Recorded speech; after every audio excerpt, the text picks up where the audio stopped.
세계 언론 자유 지수 67위 일본 언론이 42위 한국 언론을 걱정하는 아이러니.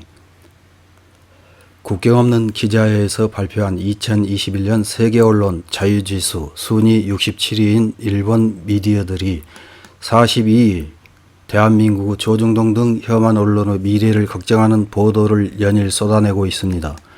이에 용기백배한 혐한 언론들은 창피한 줄도 모르고 일본 미디어들이 자신들을 걱정하는 보도를 했다면서 의기양양해합니다. 그중 하나인 8월 27일 아에라다시라는 매체에 실린 한국에서 언론징벌법 가결, 오보 인정되면 5배의 배상 청구도 민주주의 국가가 아니다의 목소리라는 제목의 기사를 요약해서 확인해 보겠습니다. 일본의 이웃 한국에서 언론의 자유를 둘러싸고 큰 소동이 벌어지고 있다. 한국 여당 더불어민주당이 8월 25일 오전 4시 이전에 언론중재법 개정안을 국회 법제사법위원회에서 강행 처리했다. 이 법안은 고의와 중과실에 의한 허위, 왜곡된 보도로 불이익을 받은 경우 미디어에 최대로 손해액의 5배의 배상 청구를 할 수 있게 한 것이 명기되어 있다. 또한 오보에는 정정 보도를 의무화하고 오류가 있었던 보도와 같은 시간과 분량을 할애해 정정할 필요가 있다고 한다. 문제가 된 보도를 열람하지 못하도록 청구할 수 있는 권리도 포함되어 있다. 여당인 더불어민주당은 피해자를 페이크뉴스로부터 보호한다 라고 의의를 강조하고 있지만 야당 측과 미디어는 표현의 자유가 손상된다 라고 반발. 중앙일보에 의하면 야당의 대통령 후보 윤석열은 자신의 페이스북에서 정권 연장을 위해 언론의 자유를 후퇴시켰다고 비판한 뒤 개정안은 진정 국민을 위한 것인지 아니면 일부 권력자와 여당을 위한 한풀이 법안인지 묻지 않을 수 없다고 규탄했다고 한다.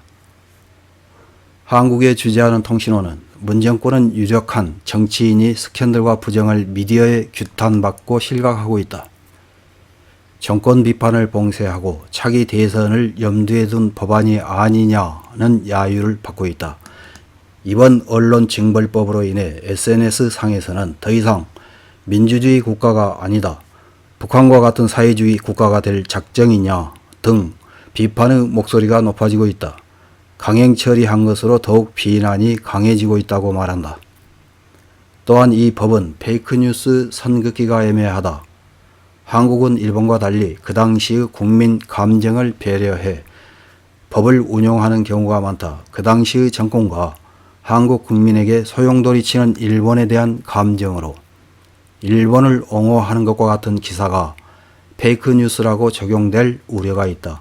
미디어가 정부의 이의를 제기할 수 없는 상황이 되어 독재 정권이 될 가능성도 제로는 아니다 라고 말한다. 예를 들면 2019년 7월 한국에서 발매된 반일 종족주의는 일제강점기에 대해 한국에서 유포했던 식민지로서 착취되었다는 통념을 정면으로 부정하고 베스트셀러가 된 책이다. 위안부 문제, 징용공 문제, 독도 문제 등을 실증적인 역사 연구를 바탕으로 논증하여 한국에 만연한 거짓의 역사라고 지적해 큰 반향을 불러일으켰다. 문정권에서 법무장관을 지낸 조국 씨는 자신의 페이스북에서 통렬하게 비판했다. 일제강점기에 강제동원과 식량 수탈, 위안부 성노예화 등 반인권적, 반인륜적 만행은 없었다고 주장하고 있다며 구역질이 나오는 책이라고 혹평했다. 언론중재법 개정안이 정부에 자의적으로 운영되면 이러한 정부의 뜻에 맞지 않는 이론이 페이크뉴스라고 말살될 위험이 있다. 법안은 가결되었지만 반발의 목소리는 높아지고 있다. 소동은 당분간 계속될 것 같다.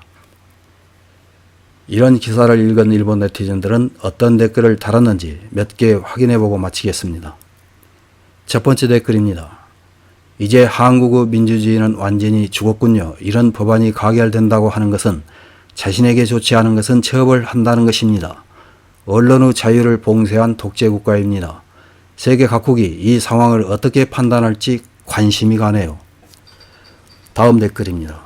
자유, 자유라고 외치는 건 좋지만 자유 반대말은 책임, 이것은 한국뿐만 아니라 일본의 보도나 인터넷에서도 할 수 있는 이야기로 페이크 뉴스에 보도된 쪽은 큰 화상을 입고 보도한 쪽은 책임도 지지 않고 사과도 하지 않고 도망칠 수 있게 되어 있다. 다만 자유와 책임은 모럴이기 때문이네. 한국과 같은 징벌은 언론 통제라고 해도 어쩔 수 없지만 방치하면 위안부 허위 보도와 같은 상태가 될 수 있으므로 일정한 규율의 필요성은 느낀다. 다음 댓글입니다. 이 법안이 필요하게 된 원인은 약속은 지키지 않고 거짓말만 하는 정부가 이를 은폐하기 위해 정비하는 것. 결국은 부메랑처럼 자신의 목을 조른다는 것이다. 이로써 민주주의는 붕괴되고 공산화가 진행되는 올바른 역사를 배우지 않고 여기까지 온 국민이 피해자라는 결말이구나. 다음 댓글입니다. 그것이 정말 허위 보도라면 확실히 제대로 된 대응이 필요할지도 모르지만 아무리 생각해도 불편한 사실을 페이크 뉴스라고 단정하고 처벌하는 미래밖에 보이지 않으며 만약 법을 엄수한다면 대부분의 보도기관과 정부기관이 괴멸될 것입니다. 다음 댓글입니다. 독재국가의 시작이네요. 요컨대 국가전복제나 다름없겠지. 반일은 무죄, 자국 비판은 중재가 된다는 거잖아. 북과 똑같구나. 이것은 감시사회의 시작이기도 하잖아. 하지만 지금까지와 큰 차이가 없다고 말하면 의외로 그럴지도 모른다. 다음 댓글입니다. 오보에는 정정 보도를 의무화하고 오류가 있었던 보도와 같은 시간과 분량을 할애하여 정정할 필요가 있다 라고 하는 것은 일본에도 있는 것이 좋다고 생각한다. 매스 쓰레기가 표현의 자유와 권리를 내세우며 보도하는 자로서 책임을 지지 않는 일이 많으니까. 이상입니다.